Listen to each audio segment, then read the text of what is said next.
So, mo to another day, another mini vlog story for today's video kay another exercise story na pod kay exercise na pod ani ginagmay lang gud bahala gud og kanang kuan murag silbing basic ra gud nga trabaho para example ingon ani o igura nako gibalhin ang bugas gikan sa tabay ingon sa butanganan. Yan na ka simple basta importante makalihok-lihok lang taw ginagmay kay para pod kuan ba exercise na bitaw pod. Bitaw gid aning naangka na bitaw ko kay paano ko na realize nga importante gid ang kuan makabalo ka og multitasking kay para ingon ani nagkalingaw ko og kipot-kipot nagkalingaw pod ko monitor ni gamay nga person kay lagi kani si Jory di pa gid masaligan og bantay gud makaana lang gid ko lagi nga may gani karon kinapa koy katabang-tabang og bantay ani tingkasin ani kay maulit naman si Jory sa ilaha so mo to ako na lang gid siguro isa ani magkuan mangnaning og mangunsa pa ni diri maning kamot maning tiil gud so mo to pareha ni karon kalibangot ang first zone so mo to nagdali-dali gid ko diha og unto kay para lang gid kuan kay akong hunahuna akong lawas na CR pero akong hunahuna na sa gamay nga first zone kay lagi nagpatutoy maning niya nya murag kumbaga murag di pa ko kasalig bitaw sa akong gibinlan nga magpatutoy kanyang matukan akong hunahuna kanyang matukan ug maunsa ba kaha kay lagi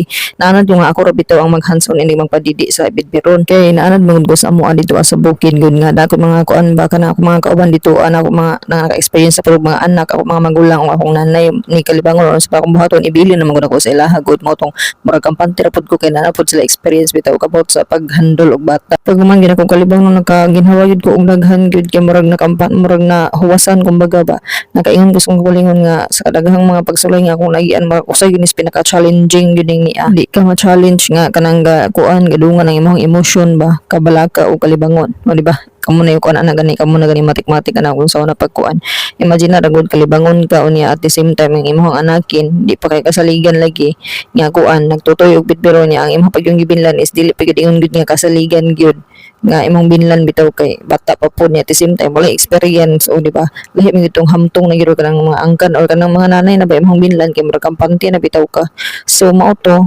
nakaingon na lang gyud ko sana all bitaw ay nakarelate na gid ko sa mga kuan gud kanang mga ipangbati sa mga kuan ba nang full time bitaw so mo to kamong mga pares mga bana dira ayun mo paingon nga sayon ra gyud ang kinabuhi og kuan mabilin og balay sa mo to nang mga angkan or mga kuan yung mga asawa nga bilin og balay kay na di gyud lalim inyong hatanan kumbaga nya wa pag sweldo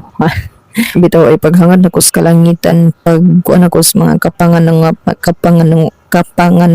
kapanganuran o di ba nagkasapid-sapid na ta paghangad na ko skuan gud is kuan ang galamogdong sa moto nagkalingaw na pud ko panghuklas des mo hinalay kay sayang pud kayo og maulanan kay lagi ang tirada na pud sa person karon is manglaban na gud pud atong mga sanina sa gamay nga person kay wa na masuoton ang gamay nga person unya kung kanusa nagkalisad nga manglaba mo pud pagbundak sa dakong uwan pastilan